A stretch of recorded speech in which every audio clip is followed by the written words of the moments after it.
4ஆம் வகுப்பு அறிவியல் 2ஆம் பருவம் உணவு. இந்த பாடத்தோட கற்றல் நோக்கங்கள் அப்படின்னு பார்த்தீங்கன்னா, சமைத்த மற்றும் சமைக்காத உணவுப் பொருள்களை வேறுபடுத்துதல், பல்வேறு சமைக்கும் முறைகளை ஒப்பிட்டு பார்த்தல், பல்வேறு சமைக்கும் முறைகளை தெரிஞ்சுக்கிறது, அதே மாதிரி சமைத்த உணவு எது சமைக்காத உணவு எதுன்னு வேறுபடுத்துறது, பல்வேறு வகையான சமையல் பாத்திரங்களை பற்றி விளக்குதல். சமையல் பாத்திரங்களோட வகைகளை மாணவர்கள் தெரிஞ்சுக்குவாங்க. சுகாதாரமான உணவு மற்றும் உடல்நல குறைவின் போது உண்ணும் உணவுகளை அடையாளம் காணுதல். சுகாதாரமான உணவு எது, உடல்நல குறைவின் போது நம்ம சாப்பிடக்கூடிய உணவு எது அப்படின்னு அடையாளம் காணுதல், உணவை வீணாக்கக்கூடாது என்பதன் முக்கியத்துவத்தை அறிந்து கொள்ளுதல். அறிமுகம். உணவானது வாழ்க்கையின் அடிப்படை தேவைகளுள் ஒன்று. நமது அனைத்து வேலைகளுக்கும் தேவையான ஆற்றல் உணவிலிருந்து தான் கிடைக்குது இல்லையா? அதே மாதிரி இயற்கையாக கிடைக்கக்கூடிய உணவுப் பொருள்கள் தான் நம்ம உடம்புக்கு தேவையான எல்லா ஊட்டச்சத்தும் தருது. ஆனால் நம்ம டிவியில் வர விளம்பரத்தை பார்த்து ஜங்க் ஃபுட், அதாவது பீஸா, பர்கரு, இந்த கொக்கோ கோலா, அந்த பாக்கெட்டில் அடைச்சி வச்சுருக்க உணவு, இதெல்லாம் டிவியில் வரதை பார்த்து நம்ம சாப்பிடணுன்னு விரும்புகிறோம். ஆனால் அதெல்லாம் சாப்பிட்றதுனால நம்ம உடம்புக்கு கெடுதல் தான்.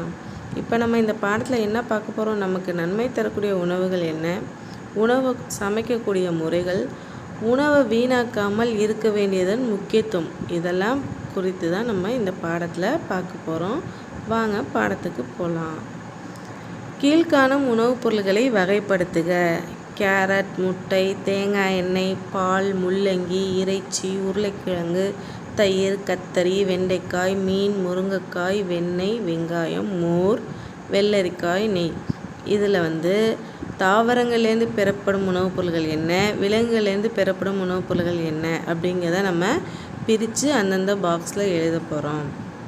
இப்போ தாவரங்கள்லேருந்து கிடைக்கக்கூடிய உணவுப் பொருள்கள் என்னென்ன நான் டிக் பண்ணியிருக்கேன் பாருங்கள் ரெட் கலரில், அதெல்லாம் தாவரங்கள்லேருந்து கிடைக்கக்கூடியது. அதெல்லாம் நீங்கள் இந்த பாக்ஸில் எழுதிடணும். இப்போ ப்ளூ கலரில் டிக் பண்ணியிருக்க உணவுப் பொருள்கள் எல்லாம் விலங்குலேருந்து பெறப்படும் உணவுப் பொருள்கள். இதை இந்த பாக்ஸில் எழுதிடணும். இப்போ அடுத்தது, நம்ம அன்றாட வாழ்வில் உணவுக்காக தாவரங்களையும் விலங்குகளையும் நம்ம சார்ந்திருக்கிறோம். இதில் நம்ம சில உணவுகளை என்ன செய்யலாம், பச்சையாக சாப்பிட்லாம். பெரும்பாலான உணவுகளை நம்ம என்ன செய்கிறோம், சமைச்சு தான் சாப்பிட்றோம். இப்போ நம்ம எந்தெந்த உணவை பச்சையாக சாப்பிட்லாம், எதெல்லாம் சமைச்சு சாப்பிட்லாம் அப்படிங்கிறத பார்ப்போம். பச்சையான உணவை தான் சமைக்காத உணவுன்னு சொல்கிறோம். சமைக்காமல் நம்ம அப்படியே சாப்பிட்ற உணவு தான் என்ன, பச்சையான உணவு அல்லது சமைக்காத உணவு. இப்போ என்னென்ன சாப்பிட்லாம், பழங்கள், கொட்டை வகைகள், சில காய்கறிகள். சில காய்கறிகள்னால் என்னென்ன, கேரட்டு, ப்ரொக்கோலி, பீட்ரூட், இதெல்லாம் பச்சையாகவே நம்ம சாப்பிட்லாம். கிழங்குகளை பச்சையாக சாப்பிட்லாம். சில பருப்பு மற்றும் தானியங்களை கூட என்ன செய்யலாம், நம்ம பச்சையாக சாப்பிட்லாம். அப்படியே இன்னும் உணவுப் பொருட்கள் நம்ம பச்சையாக சாப்பிட்லான்றக்காண்டி என்ன செய்யக்கூடாது, அப்படியே சாப்பிடக்கூடாது. அதை சுத்தமான தண்ணீரால் கழுவி சாப்பிட்ணும். இப்போ கீழே பாருங்கள் என்னென்ன பச்சையாக சாப்பிட்லான்னு கொடுத்துருக்காங்க.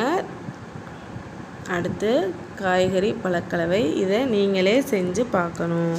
இப்போ உங்கள் வீட்டில் உனக்கு என்னென்ன பழம் காய்கறிகள் கிடைக்குதோ அதை வச்சு நீங்கள் என்ன செய்யணும், அந்த காய்கறிகளெல்லாம் நல்லா சுத்தமான தண்ணியில் அதை கழுவி சின்ன சின்ன துண்டாக நறுக்கி, அதில் நட்ஸு கொட்டைகள் இருந்தால் அதை அப்படியே முழுசாக வச்சு ஒரு பாத்திரத்தில் உப்பு மசாலா பொருள்லாம் சேர்த்து நல்லா கலக்கி நீயாவே என்ன செய்யலாம், சுவையான காய்கறி சாலட். இப்போ பழங்கள்னால் உப்பு மசாலா போட தேவையில்லை, அப்படியே பழத்தை கட் பண்ணி அப்படியே எல்லா பழத்தையும் கலந்து விட்டு பழக்கலவை செஞ்சு சாப்பிட்லாம். நீங்களும் இது மாதிரி வீட்டில் செஞ்சு பாருங்கள். இப்போ சமைத்த உணவு. அனைத்து உணவுப் பொருட்களையும் நம்மால் பச்சையால் உண்ண முடியாது. அதனால் நம்ம என்ன செய்கிறோம், சாப்பிட்றதுக்கு முன்னாடி அதை சமைச்சு வெப்பத்தை பயன்படுத்தி தான் நம்ம வேக வச்சு நம்ம சாப்பிட்றோம். அதை தான் நம்ம சமைத்த உணவு அப்படின்னு சொல்கிறோம். நம்ம ஏன் உணவினை சமைக்கணும், ஏன்னா சமைச்ச உணவு தான் எளிதில் செரிக்கும். சாப்பாடு சமைக்கிறதுனால தான் மிருதுவாகுது, சமைக்கிறதுனால கிருமிகள்லாம் அழியுது. அதனால் நமக்கு சுவையும் வாசனையும் சேருது. தேன் மட்டும்தான் கெட்டு போகாத ஒரே உணவுப் பொருள். எவையேனும் 5 பச்சையான மற்றும் சமைத்த உணவுகளை எழுதவும். இப்போ உனக்கு தெரிஞ்ச பச்சையான உணவு எழுதுங்க. நான் எழுதியிருக்கதே எழுதணும்னு அவசியம் இல்லை. பழங்கள், கேரட், தேங்காய், முளைக்கட்டிய பயிர், கொட்டைகள் இதெல்லாம் வந்து பச்சையாக சாப்பிட்லான்னு எழுதியிருக்கேன். உங்களுக்கு பிடிச்ச தெரிஞ்ச வேறு ஏதாவதுனாலும் எழுதலாம். சமைத்த உணவு இறைச்சி, மீன், முட்டை, உருளைக்கிழங்கு, அரிசி இதெல்லாம் நம்ம சமைத்த உணவில் எழுதியிருக்கேன். நீங்களும் உங்களுக்கு தெரிஞ்சதை பிடிச்சதை வேறு எழுதுறேன்னா எழுதலாம். அடுத்தது சமைக்கும் முறைகளும் பழக்க வழக்கங்களும். இப்போ இந்த படத்தை பாருங்கள். அதில் நிறைய உணவு வகைகள் கொடுத்துருக்கு. இதில் எல்லா பொருளும் ஒரே முறையில் தான் சமைக்கிறாங்களா அப்படின்னு நீங்கள் நினைக்கிறீங்களா? இப்போ பாருங்கள், கண்ணம்மா உணவகம். இன்றைய சிற்றுண்டி இட்லி, இடியாப்பம், தோசை, பொங்கல், மெதுவடை, காப்பி, பூரி மசாலா, பாதாம் பால். இப்போ இட்லியும் இடியாப்பமும் என்ன செய்வாங்க? இட்லி கொப்பரையில் ஆவியில் வேக வைப்பாங்க. தோசை எண்ணெய் ஊற்றி சுடுவாங்க. பொங்கலை வேக வைப்பாங்க. மெதுவடைலாம் பொரிப்பாங்க. காப்பி, பாதாம் பால்லாம் பாலை காய்ச்சி செய்வாங்க. இப்போ ஒவ்வொன்றும் ஒவ்வொரு முறைப்படி செய்கிறாங்க. இப்போ அந்த சமைக்கும் முறையை பற்றி தான் இப்போ நம்ம பார்க்க போகிறோம். பொதுவாக சமைக்கக்கூடிய முறைகள் இங்கே கீழே கொடுத்துருக்காங்க. வேக வைத்தல். வேக வைத்தலில் என்ன செய்யணும்? அந்த உணவுப் பொருளை தண்ணியில் மூழ்கிற அளவுக்கு தண்ணி ஊற்றி நம்ம வேக வைக்கிறது தான் வேக வைத்தல் அப்படின்னு சொல்கிறோம். இப்போ அது மாதிரி வேக வைக்கிறதுனால உணவுப் பொருள்கள்லாம் மிருதுவாகுது. அதுக்கு எடுத்துக்காட்டு என்ன? அரிசி, முட்டையெல்லாம் வேக வைக்கிற முறையில் நம்ம சமைப்போம். ஆவியில் வேக வைத்தல்னால் என்ன? பாத்திரத்தில் உணவை வச்சு அதில் வந்து என்ன செய்வோம்? கொதிக்கிற தண்ணி மேலே அதை வச்சு நீராவியில் வேக வைக்கிற முறை தான் ஆவியில் வேக வைத்தல். இதுக்கு என்னென்ன செய்வோம்? இந்த முறையில் இட்லி, இடியாப்பெல்லாம் இந்த முறையில் தான் செய்வோம். இப்போ அடுத்தது அழுத்த சமையல். அதாவது நம்ம குக்கர்னு சொல்கிறோம் இல்லையா, ப்ரெஷர் குக்கர், அதை தான் நம்ம இங்கிலீஷில் அழுத்த சமையற்கலைன்னு சொல்கிறோம். இதில் நம்ம என்னென்ன சொல்லுவோம்? அரிசி, பருப்பு, கறி இதெல்லாம் வந்து நம்ம இதில் தான் வேக வைப்போம். அடுத்தது வறுத்தல். வறுத்தல்னால் என்ன? பாத்திரத்தில் அந்த உணவை போட்டு சூடாக்கி அப்படியே சமைக்கிறது தான் வறுத்தல்னு சொல்கிறோம். எடுத்துக்காட்டு நிலக்கடலை, சோளப்பொரி எல்லாம். பொரித்தல்னு பார்த்திங்கன்னா இதை சூடான எண்ணெயை உணவை சமைக்கக்கூடிய முறை தான் வந்து பொரித்தல். இப்போ சிப்ஸு, பூரி, வடை, மீன் இது மாதிரி எல்லாமே நம்ம அப்பளம் இது எல்லாமே எண்ணெயில் பொரிப்போம். இப்போ சமைக்கும் முறை உனக்கு டேபிளாக கொடுத்துருக்காங்க. ஈரமான வெப்பமுறை, உலர் வெப்பமுறை, மற்ற முறை. ஈரமான வெப்பமுறைனா என்ன? தண்ணி அதில் இருக்கும். இப்போ வேக வைத்தல், நீராவியில் வேக வைத்தல், அழுத்த சமையல்லாம் ஈரமான வெப்பமுறை. உலர் வெப்பமுறையில் வறுத்தல், அடுதல் அதாவது வெதுப்புதல், பொரித்தல் இது எல்லாமே வந்து உலர் வெப்பமுறையில் வரும். மற்ற முறைகள் என்ன கொடுத்துருக்காங்க? நுண்ணலை சமையல் அதாவது மைக்ரோவேவ். இப்போ கேக்கு, பப்ஸு இதெல்லாம் செய்கிறாங்க இல்லையா, அதுதான் மைக்ரோவேவ் ஓவன், அதான் நுண்ணலை சமையல்னு சொல்கிறோம். அடுத்தது சூரிய சமையல். இப்போ சூரிய சமையல் கலன்லையும் என்ன செய்யலாம்? நம்ம சூரிய ஒளியை பயன்படுத்தி நம்ம சமைக்கிறதுக்கு தான் சூரிய சமையல் அப்படின்னு சொல்கிறோம். இப்போ அடுத்து பாருங்கள், சமைத்தல் பழக்கங்கள். சமைக்கிறதுக்கு முன்னாடி நம்ம என்னென்ன செய்யணும்? கைகளை சோப்பு போட்டு கழுகணும். அடுத்தது இப்போ காய்கறி, பழங்கள்லாம் நறுக்கிறதுக்கு முன்னாடி அதை நல்லா கழுவிட்டு அதுக்கப்புறம் தான் நறுக்கணும். நம்ம நறுக்குனதுக்கப்புறம் கழுவக்கூடாது. அது மாதிரி கழுவுனோம்னா சத்துக்கள் வீணாயிடும்.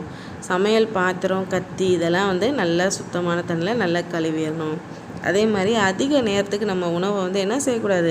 சமைக்கக்கூடாது. ஏன்னா அதில் உள்ள சத்துக்கள்லாம் அழிஞ்சிரும். உணவினை சமைப்பதற்கு ஒரு முறை பயன்படுத்திய எண்ணெயை மறுமுறை பயன்படுத்தக்கூடாது. ஏன்? அதனால் நமக்கு நோய்கள்லாம் வரும். அதனால் ஒரு தடவை பயன்படுத்தியாச்சுன்னா அடுத்த தடவை அந்த எண்ணெயை நம்ம என்ன செய்யக்கூடாது? பயன்படுத்தக்கூடாது. உணவுப் பொருட்களை அவற்றின் காலாவதி தேதிக்கு பின்னர் பயன்படுத்துவது நல்லது அல்ல. இப்போ அதோட எக்ஸ்பைரி டேட்டு முடிஞ்சிருச்சுன்னா அதுக்கப்புறம் நம்ம அதை பயன்படுத்தக்கூடாது. அடுத்தது பாருங்கள், உணவுப் பொருட்கள்லாம் கொடுத்துருக்காங்க. அதை எந்தெந்த முறைப்படி சமைக்கிறாங்க அப்படின்றத நம்ம என்ன செய்யணும்? அந்தந்த டேபிளில் ஃபில் பண்ணணும். இப்போ வேக வைத்தலில் என்னென்ன? அரிசி, பருப்பு, பூரி, முறுக்கு, சோளப்பொரி, இட்லி, மீன், புட்டு, பருப்பு, இடியாப்பம், நிலக்கடலைன்னு நிறைய உணவுப் பொருட்கள் கொடுத்துருக்காங்க. இப்போ அதில் வேக வைத்தலில் என்ன வரும்? அரிசி, பருப்பு.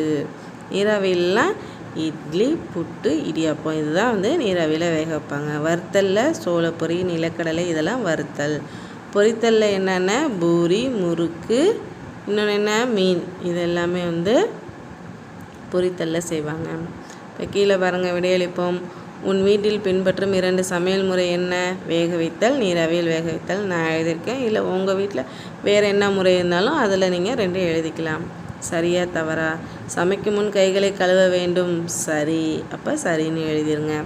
காய்கறிகள் மற்றும் பழங்களை நறுக்கிய பின் கழுவ வேண்டும். அது தவறு. ஏன்னா நறுக்கிய பின் கழுவக்கூடாது. நறுக்கிறதுக்கு முன்னாடி கழுவணும். நறுக்கிய பின்னாடி கழுவுனா அதில் சத்துக்கெல்லாம் போயிடும். என்ன குழந்தைகளே, இந்த பாடத்தில் நான் சொன்ன மாதிரி எழுதுறதெல்லாம் தெளிவாக அழகாக இந்த பாடம் உங்களுக்கு தெளிவாக புரிஞ்சிருக்குன்னு நினைக்கிறேன். இந்த பாடத்தோட அடுத்த பகுதியை நாளைக்கு பார்ப்போம். நன்றி.